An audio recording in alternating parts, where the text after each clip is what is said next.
हूँ सीत और आप सुन रहे हैं सीत मिश्रा कहानी बोलेगी। आज मैं आपके लिए अशोक कुमार पांडे जी की एक कहानी लेकर आई हूँ। कहानी का शीर्षक है आई एम सॉरी नीलू। अशोक कुमार पांडे जी दिल्ली में रहते हैं।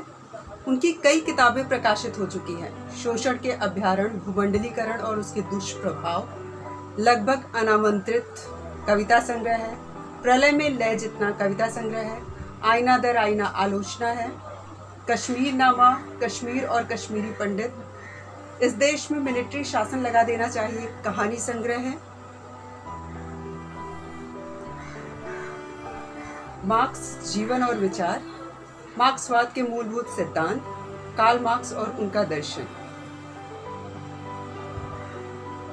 लॉकडाउन के बाद मार्क्स वाली तीनों किताबों को एक साथ एडिट करके साथ लाने की योजना है, जिसका नाम होगा कार्ल मार्क्स एवं मार्क्सवाद के मूलभूत सिद्धांत। तो चलिए सुनते हैं उन्हीं की लिखी ये कहानी आई एम सॉरी नीलू। देह का क्या है, जरा सी ढील दी और उड़ने लगी। आप कभी उड़े हैं क्या हवाई जहाज से? उसमें आप कहाँ उड़ते हैं भाई? उड़ता तो हवाई जहाज है और उसे भी उड़ाता कोई और है। उड़ने का सुख तो बस पक्षी जानते हैं और कपास के वे फाहे जो हवा के भरोसे छोड़ देते हैं खुद को और निश्चिंत बहे जाते हैं आसमान के समंदर में। न तो ये पता होता है कि कहाँ जाना है और ना ही उसकी फिक्र। चलना हो या उड़ना, मज़ा बेफिक्री में है।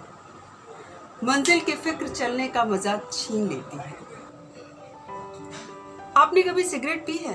काम करते वक्त या लिखते वक्त?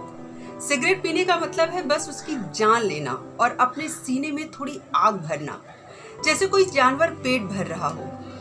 सिगरेट पीने का मजा तो तब है जब उसे अलग से एक काम की तरह कीजिए, चुपचाप अकेले किसी ऐसी जगह पर बैठकर जहां कोई और काम न करना हो। जैसे नीलू पीती थी, हमेशा कमोड की सीट पर, बाथरूम की सिटकनी लगाकर।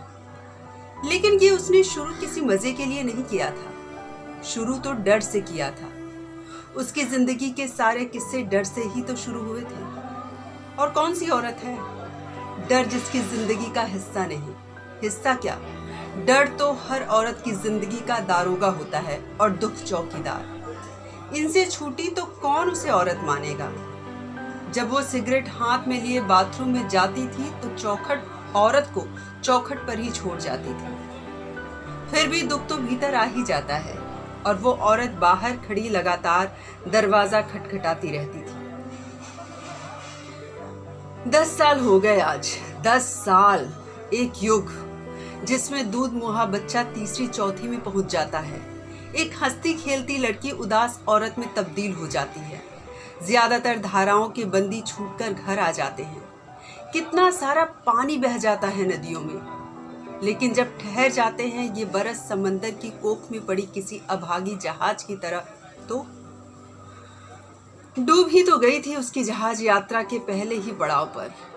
पड़ाव भी कहाँ, बस लंगर ही से ही छूटते ही देह और मन दोनों खजाने से लबालब इस अंधेरी गुहा में पटक दिए गए थे अचानक। 10 साल। निरंजन और मैंने साथ में ही ज्वाइन किया था। एसएससी की परीक्षा पास करके वो इलाहाबाद से आया था और मैं लखनऊ से। सफेद बालों, बदरंग साड़ियों और उधरी शर्टों के बीच हम दोनों किसी अजूबे की तरह थे। हमारी उम्र, हमारे कपड़े, हमारी चमक, हमारे सपने सब उन बजबजाती फाइलों के बीच मिसमैच लगते थे। 1000 कोशिशों के बाद भी उन महिलाओं की नसीहतें न मान पाने की लाचारी के बीच न जाने कब मैं और निरंजन दोस्त बन गए, पक्के दोस्त। ऑफिस ही नहीं, कैंटीन से सिनेमा हॉलों तक हमारी कुर्सियां अगल बगल रहती थी। पता नहीं उसका असर था कि दफ्तर में पूरे दिन चलने वाली कानाफूसियों का, कि बस मुझे उससे प्रेम होने ही वाला था।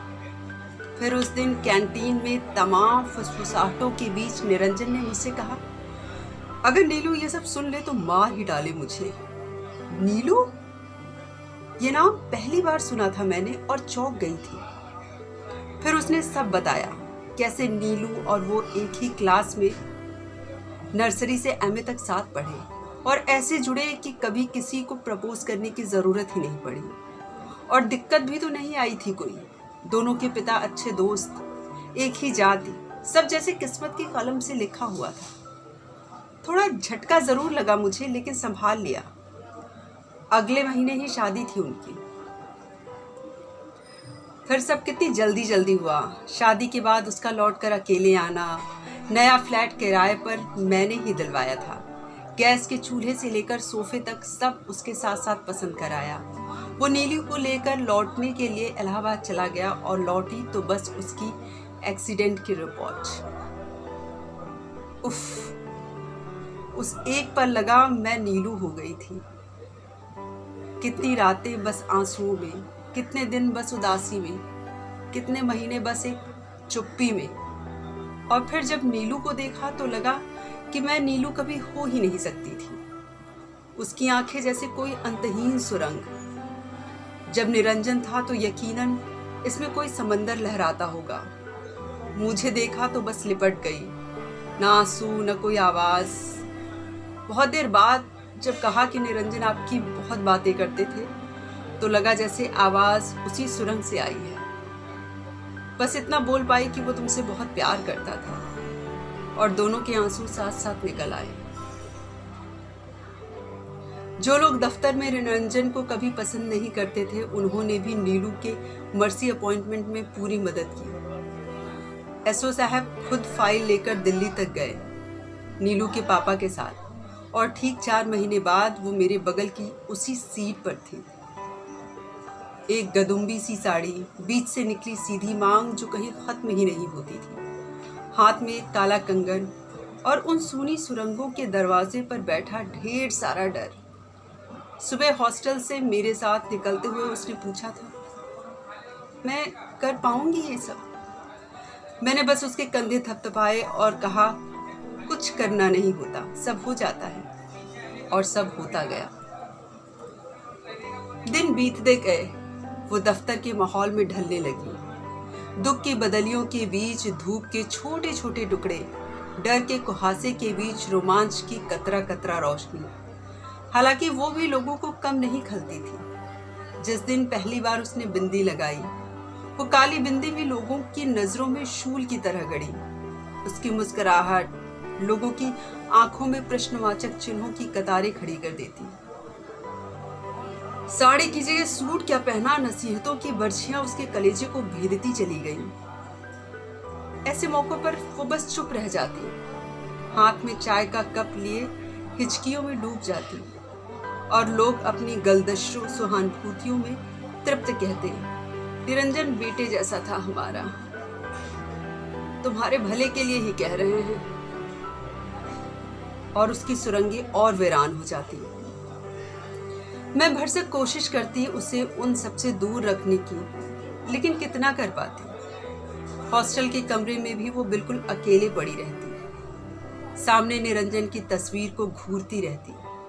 उसकी पुरानी डायरियां उलटती पलटती, उसके पुराने खत बार बार पढ़ती, और आंखों की कोर से बूंदें अपने आप बहती जाती। छुट्टियों के दिन जैसे पहाड़ बन जाते, पूरा हॉस्टल मौज मस्ती में डूबा रहता, और वो अपने आप में। कितनी बार कहा कि साथ चला करो, घूमोगी फिरोगी तो मन हल्का होगा। वो कहती, मन है कहाँ दी। वो तो उसके साथ चला गया। बहुत जिद के बाद रात को टीवी रूम में आकर बैठने लगी। कभी किसी दृश्य पर मुस्कुरा देती और कभी उदास हो जाती। फिर एक दिन अचानक उसने कहा, दी आज फिल्म देखते हैं, कितने दिन हो गए। देखते देखते 2 साल बीत गए। मेरी शादी के बाद उसने हॉस्टल छोड़ दिया और 1-2 कमरों के फ्लैट में रहने चली गई। इस बीच मेरे प्रमोशन के बाद दफ्तर में हमारे सेक्शन बदल गए थे। उसके कई नए दोस्त बन गए थे और मेरी व्यस्तताएं भी बढ़ गई थी, तो मिलना जुलना काफ़ी कम हो गया था। कभी स्कूटर स्टैंड पर या कैंटीन में मिलती तो हर बार घर आने का वादा करती, ना आप पाने पर अफसोस जाहिर करती। फिर दोनों अपनी अपनी व्यस्तताओं का रोना रोते और अपनी अपनी राह पकड़ लेते। दफ्तर में उसके गॉसिप अब पुराने पड़ चुके थे। और वो उन 2000 चेहरों में ऐसे घुल मिल गई जैसे बाकी सब। पता नहीं कब और कैसे हम सब उस फाइलों के बजबजाते मैदान में से अपनी अपनी मेड़े बनाकर निकलना सीख जाते हैं। उन बदरंग चेहरों के साथ रहते रहते वैसे ही हो जाते हैं। कहीं पढ़ा था कि 30-40 साल साथ रहते रहते पति पत्नी की शक्लें एक जैसी लगने लगती हैं। शायद दफ्तर में भी ऐसा ही होता है कुछ। लेकिन उस दिन जब मिसेस सिन्हा ने अलग से बुलाकर कहा कि तुमसे कुछ बात करनी है, तो जैसे उस शांत समंदर में 1000 पत्थर आ गिरे। कोई और कहता तो मैं उसे हंसकर टाल देती, लेकिन मिसेस सिन्हा, पति की मृत्यु के बाद पिछले 17 सालों में उनके चेहरे पर गंभीरता के अलावा कोई और रंग नहीं दिखा। 3 बच्चों और देवर की जिम्मेदारी, दफ्तर, घर, बस इन्हीं के बीच भागती रही। कभी किसी के बारे में कुछ कहते सुनते नहीं देखा। और आज जब वो नीलू के बारे में बता रही थी तो भी जैसे शब्द कहीं दूर से आ रहे थे, अटक अटक कर। पूरे दफ्तर में चर्चा थी कि नीलू का चक्कर उसी के सेक्शन के सुदीप से चल रहा है। सिन्हा मैडम ने खुद दोनों को दफ्तर के बाहर कई बार एक साथ देखा था। सुदीप, मैं जैसे आसमान से गिरी। वो तो ऐसा कैसे हो सकता है? वो तो नीलू ऐसा कैसे कर सकती थी? उसके माँ बाप का क्या हाल होगा जब सुनेंगे ये? उसकी अभी एक और छोटी बहन है। ऐसा कैसे हो सकता था? कैसे कर सकती थी नीलू ये?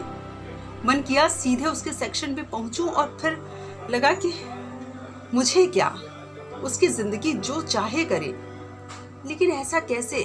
मेरा दोस्त था निरंजन, आखिर मेरी भी जिम्मेदारी थी उसके प्रति। चाह कर भी खुद को रोक नहीं पाई। उसे फोन किया और शाम को दफ्तर से सीधे उसके घर पहुंच गए। बिना किसी भूमिका के सीधे मैंने पूछा, क्या सुन रही हूं मैं? तुम और सुदीप, ये कैसे हो सकता है? कोई और होता तो मैं खुद मदद करती, लेकिन सुदीप क्यों? क्या प्रॉब्लम है सुदीप में? तुम नहीं जानती? मैंने सीधे उसकी आंखों में देखा और सहम गई। उन सुरंगों में समंदर के कतरे झिलमिला रहे थे। मेरे साथ नौकरी करता है, स्मार्ट है, शराब नहीं पीता, मेहनती है, मेरी उम्र का है, अविवाहित है। आखिर दिक्कत क्या है? वो सोफे पर आराम से पसर गई। मुझे बहलाओ मत नीलू, ये सब जानती हूं मैं, लेकिन असली बात तुम क्यों नहीं कर रही? मैं झल्ला गई। असली बात? वो अनजान बनी रही। अपने माँ पिताजी के बारे में सोचा है कभी? और छोटे भाई बहनों के बारे में? मैंने लगभग आखिरी हथियार चलाया तो उसके चेहरे पर न जाने कितने भाव आकर चले गए। रह गई तो एक उदासी। मैं क्या करूं दीदी, प्यार करती हूं उससे, जैसे खुद से ही कहा उसने। पागल मत बन। वो उठी और अभी आई कहकर बाथरूम में चली गई। मेरा सिर घूम रहा था। चुपके से उसका मोबाइल उठाया और पिताजी का नंबर नोट कर लिया। वो बाहर आई तो पीछे पीछे तंबाकू की महक भी। एक बार विश्वास नहीं हुआ। पूछना चाहा लेकिन कुछ सोचकर चुप रह गई। उसके बाद कोई बात नहीं हुई। हाथ साथ में चाय पी और निकलते हुए मैंने उसके कंधे पर हाथ रखकर कहा, मेरी छोटी बहन जैसी है तू, जो कहा तेरे भले के लिए। मेरी बात पर गौर करना। आज लगता है कि जब हम किसी के भले की जिम्मेदारी अपने सर पर लेते हैं तो उसकी खुशी और आज़ादी की सारी संभावनाएं छीनकर सबसे पहले उसके मन को जकड़ने की कोशिश करते हैं। वो सब उससे छीन लेना चाहते हैं जो उसके मन ने जुटाया होता है, और उसे इतना अकेला और गरीब बना देते हैं कि हमारी हर बात मानना उसकी इच्छा नहीं, मजबूरियों से संचालित होने लगता है। यही तो किया था मैंने। उसके पिता को फोन करके सब बताया। उसके एसएचओ से बात कर सुदीप को डेपुटेशन पर भिजवा दिया। जाने से पहले उसे खूब बेइज्जत किया। दफ्तर के समय में नीलू का बाहर निकलना बंद करा दिया। उफ, क्या हो गया था मुझे। आज जब 3-3 महीने अविनाश यहाँ नहीं आता, तिल तिल कर जलती है नीलू, तो मैं भी जलती हूँ प्रायश्चित की आग में। मुझे लगता है कि इन सब की जिम्मेदार मैं हूँ, सिर्फ मैं। तभी तो इनसे मंगवाकर सिगरेट के पैकेट चुपचाप दे आती हूँ उसे। अविनाश से शादी के बाद से ही नीलू कभी खुश नहीं दिखी मुझे। पहले सोचती थी कि शायद सुदीप से अलग होने का दुख और गुस्सा होगा इसके पीछे। जब उसके उम्मीद से होने की खबर सुनी तो सोचा कि शायद बच्चे के बाद सब सामान्य हो जाए, लेकिन उसके बाद तो हालात और बिगड़ गए। अविनाश महीनों नहीं आता था, आता तो जितने दिन रहता नीलू बुझी बुझी रहती। पड़ोसियों ने बताया कि रात रात भर लड़ाइयाँ चलती, नीलू और बच्ची के रोने की आवाज़ें आती। वो कभी भी ऑफिस में आ धमकता और कैंटीन में बैठकर उल्टी सीधी बातें करता। उसकी जाने के बाद नीलू अक्सर पैसों के लिए परेशान रहती। अब वो किसी से बात नहीं करती थी। बच्ची एक क्रैश में रहती थी। मैंने कई बार पूछने की कोशिश की, लेकिन उसने कभी कुछ नहीं बताया। फिर आज अचानक उसका फ़ोन आया, दीदी अभी मेरे घर आ जाओ। इस वक्त? अभी तो ऑफिस में हूँ, छुट्टी ले लो, जैसे भी करो लेकिन आ जाओ। उसकी आवाज़ आवेश से कांप रही थी। 2 दिन पहले ही अविनाश आया था। मैं किसी अनिष्ट की आशंका से कांप उठी, काम बंद किया, आधे दिन की छुट्टी की अर्जी दी और सीधे उसके घर पहुंच गई। वो सोफे पर बैठी थी, बिल्कुल शांत। सामने टेबल पर एश ट्रे और सिगरेट की डिब्बी रखी थी। मैंने पहली बार उसे जींस टॉप में देखा था। देख के झुंझलाहट हुई कि खुद तो आराम से बैठी है यहाँ और मुझे बेवजह परेशान कर दिया। फिर भी मैंने संयत होने की कोशिश करते हुए कहा, क्या हुआ? क्यों बुलाया मुझे? वो अभी आएगा, आपके सामने कुछ बात करनी है। मेरे सामने? ऐसा क्या हुआ? आने दीजिए, फिर बताऊंगी, अभी आता ही होगा। जेनिया कहाँ है? क्रैश में। उसकी आवाज में अजीब सा ठंडापन था। ये एस्ट्रे कब लिया? आज ही। और इसी बीच अविनाश दरवाजे पर दिखा। मुझे देखकर ठिठक गया, फिर नमस्कार कर सामने बैठ गया। तीनों चुप। अविनाश की नजरें एस्ट्रे और सिगरेट पर ही टिकी हुई थी कि अचानक नीलू ने सिगरेट का पैकेट उठाया, एक सिगरेट निकाली, फिर पर्स से लाइटर सुलगाया और ढेर सारा धुआं निकालते हुए बोली, मुझे अलग होना है इससे। तुमने ही जोड़ा था ना रिश्ता, आज तुम ही ये फैसला भी करो। अलग होना है? मैं जैसे सन्न रह गई। क्या कह रही हो नीलू, पागल तो नहीं हो गई? मुझे भी नहीं रहना इस उल्टा के साथ। ये अविनाश की आवाज थी। चुप रहो, मैंने उसे झड़का। बोलने दो उसे। नीलू अब भी शांत थी। हाँ अविनाश, बताओ, सब बताओ दीदी को। तुम ही बताओ, मैं क्यों सुनाऊं तुम्हारे पापों के किस्से? किसी शरीफ घर की बहू को देखा है आपने ऐसे बेशर्मों की तरह सिगरेट का धुआं उड़ाते? ठीक है, मैं ही बताती हूँ। जेनिया इसकी बेटी नहीं है। क्या? मैं जैसे आसमान से गिरी। लेकिन तुमने तो कहा था कि सुदीप के साथ तुम्हारा, यानी सच कहा था मैंने। देह का सुख तो जाना ही नहीं था ना कभी। निरंजन कहता था कि यहाँ भीड़ भाड़ में नहीं, जब अपने घर चलेंगे तो सुदीप कहता कि अभी नहीं, शादी के बाद। लेकिन शादी हुई तो ऐसे आदमी से जिसके वश में ही नहीं था वो सुख। सुनो अविनाश, शादी के बाद जब पहली बार आए थे तुम और मुझे जलता छोड़कर चले गए थे, उसी दिन आया था सुदीप मेरे कार्ड लौटाने। और लौट जाता वो, लेकिन मैंने ही रोक लिया उसे। कहते कहते उसने सिगरेट एश ट्रे में मसल दी। झूठ बोल रही है। उस मेहतर के लौंडे के साथ पता नहीं कितनी बार गुलछर्रे उड़ाए हैं। और वो उठा तो आवेश में था, लेकिन उसकी आंखें नीलू से मिली तो वो बिल्कुल ठंडा हो गया और सोफे पर बैठ सुबक सुबक कर रोने लगा। मुझे कुछ समझ में नहीं आ रहा था कि क्या करूं। एक शमशानी चुप्पी पसर गई थी कमरे में। फिर नीलू ही बोली, इनसे कहिए कि अपना सामान उठाएं और यहाँ से चले जाएं, हमेशा के लिए। वो यंत्रवत उठा, सूटकेस बंधा ही रखा था शायद, उठाया और धीरे धीरे बाहर निकल गया। मैं वैसे ही बैठी थी निःशब्द। थोड़ी देर बाद मेरे मुंह से निकला, आई एम सॉरी नीलू। उसने एक सिगरेट निकाली, लाइटर मुट्ठी में दबोचा और चुपचाप बाथरूम में चली गई। हाँ, और एक ज़रूरी सूचना कि अशोक कुमार पांडे जी का एक यूट्यूब पर चैनल है, अशोक स्पीक्स। आप उसे सुनिए। और इन दिनों मार्क्सवाद पर उनकी क्लास भी चल रही है फेसबुक पर, जो बहुत ही अच्छी है। मुझे लगता है अच्छी चीज़ें ज़्यादा से ज़्यादा लोगों तक पहुंचनी चाहिए, तो आप उसे भी ज्वाइन कीजिए और उनका चैनल सब्सक्राइब कर सकते हैं आप, क्योंकि फेसबुक पर वो स्टडी सर्कल चलने के बाद सर उसको डाउनलोड कर देते हैं Facebook. Thank you so much.